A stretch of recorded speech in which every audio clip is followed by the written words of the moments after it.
Hey guys, welcome back to the Blitz. Alright, today I not only have a great show for you, I have the greatest show on turf.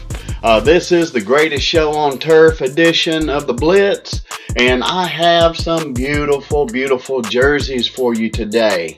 Alright, now a little bit about the greatest show on turf.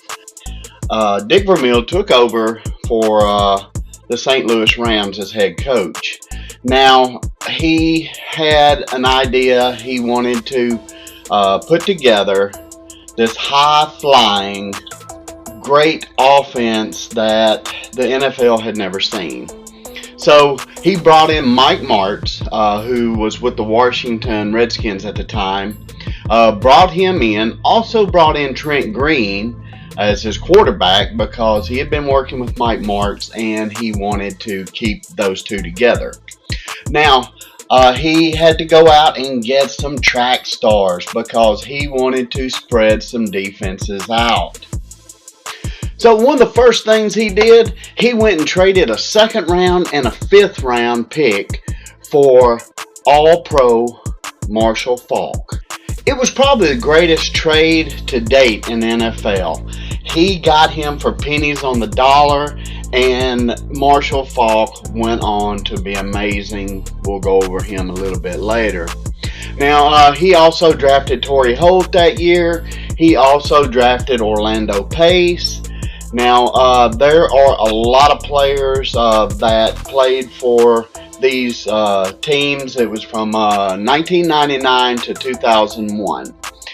This team put up more points than any team ever has in a 3-year span. It was over 30 points a game. But they were known by a lot of different names. They started out, Chris Berman from ESPN called them the Warner Brothers, which really didn't stick. That became a thing when, in the preseason, 1991, Trent Green went down. A little too quick. Maybe the blitz scared him a bit. Thought, here comes Rodney Harrison. God, tight ends are so big now. It's just like having a tackle who can run. 6'5", 269, Williams. And that's about the norm these days. Blitz comes again. Green deep drop this time. Throws to the right side, wide open and out of bounds is Tony Small, the rookie out of Georgia. And Green went down hard and is not getting up. And that looks bad. You do not want, Ryden and Kane, you do not want to see this. Rams have went and picked up a arena football star in the name of Kurt Warner. If you haven't seen the movie American Underdog, please watch it. It is definitely worth a watch. Now, they had picked him up as a backup. Kurt Warner came in and did not miss a beat. He came in and that offense just kept firing on all cylinders. And like I said, Dick Vermeil was the head coach. He is in the Hall of Fame. He stepped away after the 99 season after they won the Super Bowl against the Tennessee Titans. Mike Martz, the offensive coordinator, the mastermind of the high-flying offense that redesigned, reconfigured, everything for offenses in the NFL that they still run today. And of course, Mike Martz did get them back to the Super Bowl. They ended up losing to a little team that was trying to do a little something in the New England Patriots. The Rams were highly favored in the Super Bowl to beat them that year. And guess what? Tom Brady was born. And Tom Brady took over that game. The New England defense took over that game and just shut down the greatest show on turf. And that was the last year of them. That was 2001. The Patriots ended up winning the Super Bowl, of course, and from there they went on to build a dynasty. Alright, so today I'm only going to go over the stars of the greatest show on turf. Of course, you know it took a 53-man unit to put this great show together. But today I'm only going to go over the main stars of the show. I have 6 of the players' jerseys here I want to go over with you. Now, very first, I want to show you the Orlando Pace. Now all of these jerseys are Reebok. They are authentic from the time. This is a 2XL. He's the big guy, so he's the biggest one I got. I believe all the rest of the jerseys I have are XL. This one is going to be a little big. I will put them all on and show you what they look like on me. You gotta love the feel of the original Reebok equipment jerseys. Now these jerseys were 100% nylon. Everything is screen printed on here. It was just different back then. It's not like today's Nike's jerseys. The Reebok era was they're still beautiful jerseys. I actually really like them. They were different.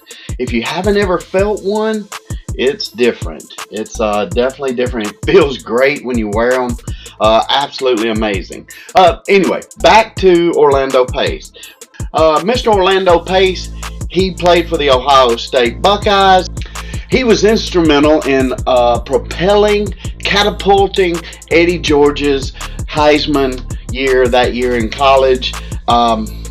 He was just the absolute all-around greatest player in college football that year. So the Rams took him #1 overall.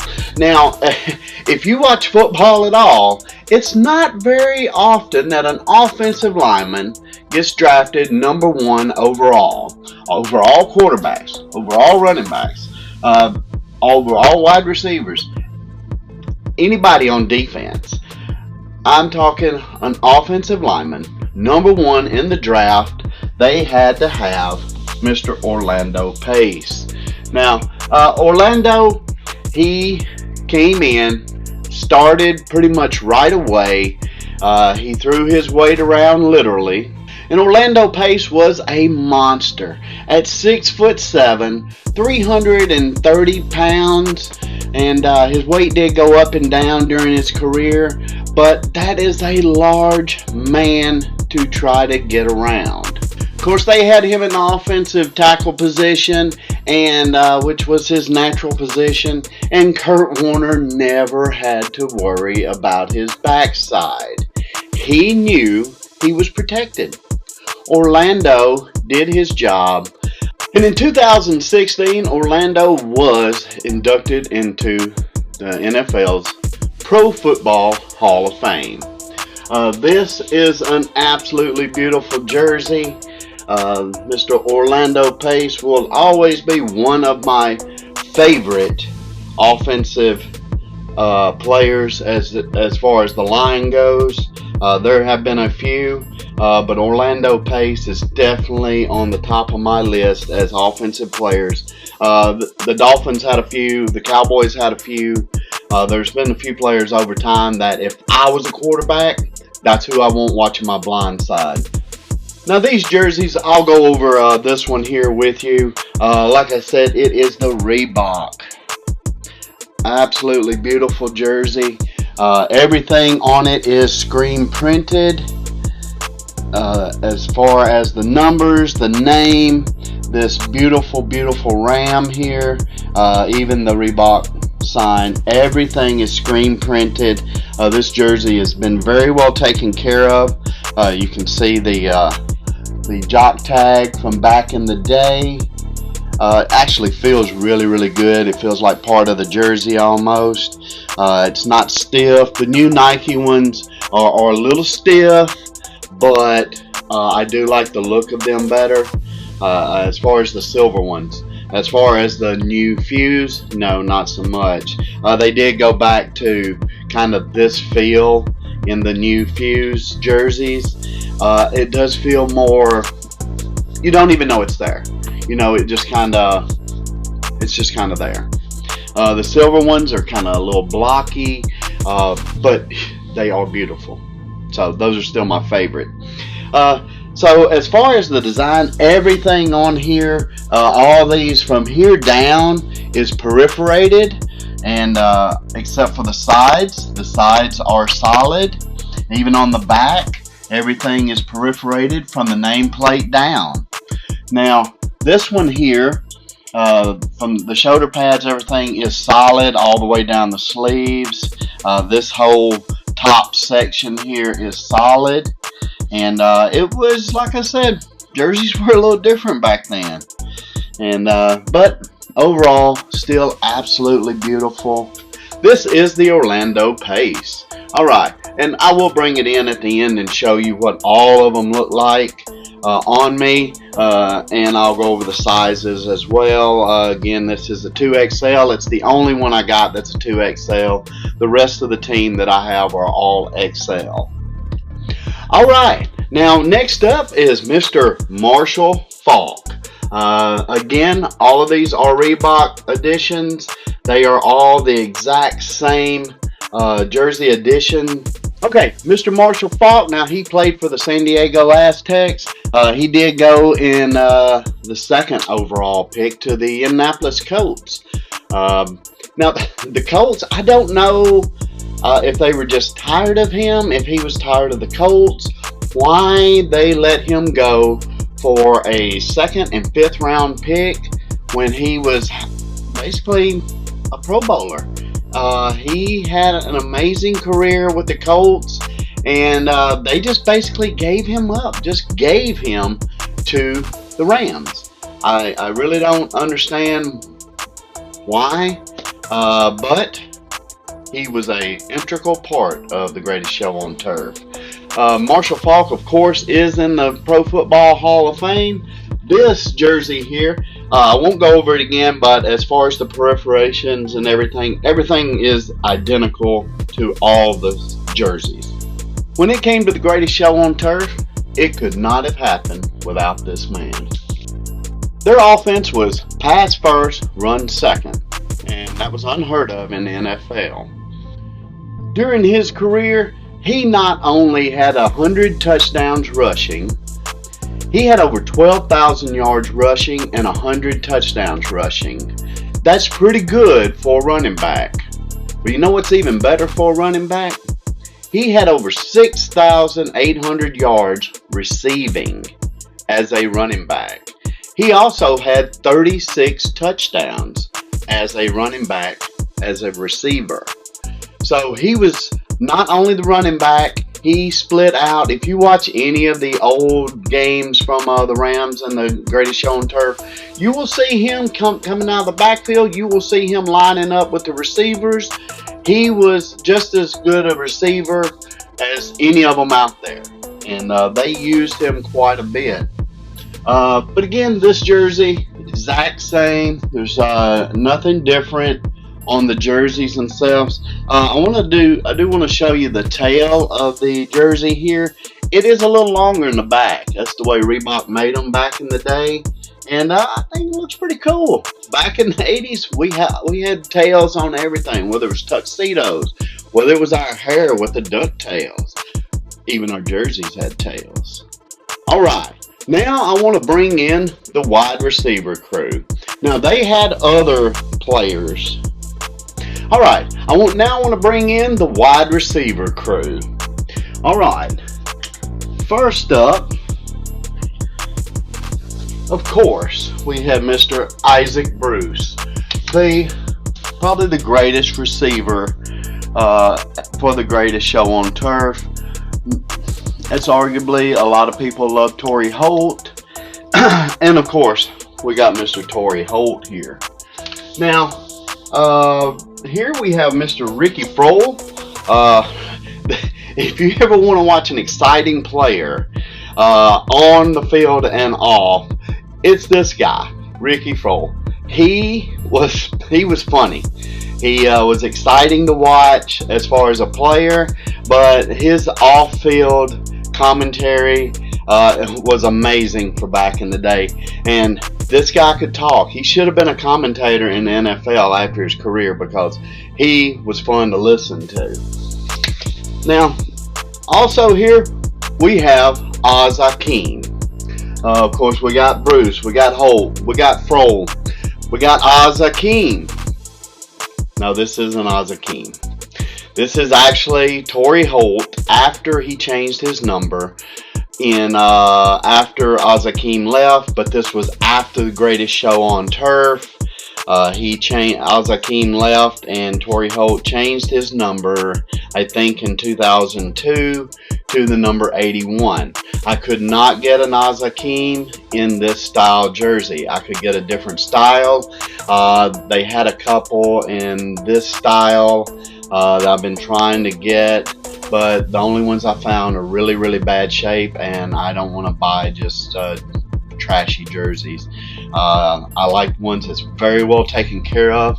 All of these here have been very, very well taken care of. And like I said, I'll bring them all in at the end and show you what they look like. This is an XL. We're going to call it the Azakim because Azakim was a big, big part of that high-flying offense. There was nothing for them to have 5 receivers out there at one time, and that was unheard of in the NFL. A lot of times you would have these 4 guys. You would have this guy. You would have this guy come in, Marshall Faulk. You would have all 5 of these guys going out for passes, and there was other receivers. They had an entire stable of receivers and no shortage of them. There was not enough balls to go around. Kurt Warner found a way to get all these receivers quite a few balls. As far as Isaac Bruce, he is in the NFL Pro Football Hall of Fame. Torrey Holt is not yet. I can very well see him being. When he changed his number to 81, I was like, oh, you don't want to do that. Sometimes players change their number and their stats drop. Their career falls off. I don't like anything. I'm superstitious. I don't want to change anything. But he changed the number 81 and his stats went up. So, but we're going to call this the Azakim. I will put it right here. Oh, that's going to tear. I'm not going to put that up there. Okay, so we're going to pretend this is Azakim because I don't have one. But I do have 2 Torrey Holts. Now, all of these jerseys, again, are XL. They are all the Reebok edition from the exact same year. Every single one of these jerseys from that year I have, except for the Torrey Holt, that was 2002. All the rest of these are 2000 and 2001 season. And like I said, they're all XL except for the Orlando Pace. Now, without a quarterback, it would never have happened. Kurt Warner. Let's bring in Mr. Warner. Of course, this is one of my favorite jerseys of all time. This jersey is such a favorite of mine, and Mr. Warner is one of my favorite players of all time. Like I said, if you haven't seen American Underdog, watch it. If you're a football fan, if you are an underdog fan, if you just like a real feel-good movie, watch this guy. Kurt Warner, of course, he went undrafted in NFL. He was invited to, I believe, Green Bay's camp after college, and he didn't make it. Ty Detmer, a few other great players came in. Did I just call Ty Detmer great? Not sure about that one. He was a good quarterback. Ty Detmer was fun to watch. But Kurt Warner. Now, he ended up going to play for the Iowa Barnstormers. And he was also, for extra money, he was a clerk in a grocery store, and he stocked shelves for $5.50 an hour. And but he was really good in the arena football. He was a star as far as a quarterback goes. This is, like I said, one of my favorite jerseys. He was actually called up by the Chicago Bears while he was with Iowa, and they wanted him to come for a tryout. Well, he talked it over with his then girlfriend, and she was like, well, you could go this Friday for a tryout, but we're getting married Saturday. So he's like, oh. So he calls the Bears back and he says, listen, I can't make it to the tryout. I'm getting married on Saturday. Can we do it next week? They said, you know what? Of course. We will move it till next week, and we'll see you then. So he went back to his then girlfriend and said, hey, they are going to give me a tryout next week, so we can get married this Saturday. And she goes, oh, next week? Not so good. After the wedding, we're going on a week-long honeymoon. He goes, oh. So he calls the Bears back, and the Bears, of course, tell him, sure, we understand you're going on your honeymoon. We will schedule it for when you get back from your honeymoon. Well, while he was on his honeymoon, I think it was in Jamaica, he got bit on his elbow by some bug. He doesn't know what it was, what caused it. His elbow swelled up. If I can find some pictures of it, I remember it back in the day when they showed the pictures. His elbow was like huge. I don't know if I'll see if I can find those, and I'll try to put it up there. It looks pretty rough though. Now, he got bit. He calls the Bears. He said, listen, I got bit by something. My elbow is swollen. It is ridiculous. And can I reschedule? And they said, yeah, not a problem. We'll call you back. They never called him back. So, lucky for him, lucky for us, that they didn't call him back, or he would have been a Bear, and who knows what he could have done with the Bears. We know what he did with the Greatest Show on Turf. Like I said, this is one of my favorite jerseys. This jersey is such a favorite of mine. I actually have two of them. Two of the exact same jersey. One I wear some. The other one, I don't wear this at all. This jersey actually stays in the closet. I never wear this jersey. This one here I actually wear occasionally. But this one, no. It's in the closet and for safekeeping. Alright, so again, there were a ton of players on this team that was absolutely amazing. There was London Fletcher on the defense. He was one of my favorite players as well. Of course, they're not known for their defense, even though their defense was pretty good. They were known for their high-flying offense and putting up points. This one, straight offense. If you like offense in NFL, go back and watch those 3 seasons. But yeah, so we have those 3. We got these 4. So, okay, yeah, I have 7. So these are the Greatest Show on Turf. And I will put them all on. I will try to get all of them in the frame at one time to show you what I look like with all these jerseys on. Again, the Orlando Pace is a 2X, so it's going to be a little baggy on me. The Reebok editions do run a little large from back in the day. Even an XL fits me a little baggy compared to the XLs of today. The Nikes are a lot more cut, and the Reebok, not so much. They do feel great. 100% nylon. And alright, so I'll show you guys what I look like with them on me. And I'm going to do my best to get them all in the frame at one time. I may have to move it back. I'm not sure, so I'll have to do that in editing. But I'll show you what each one of them looks like on me. And there you have it, the Greatest Show on Turf. And until next time, take care.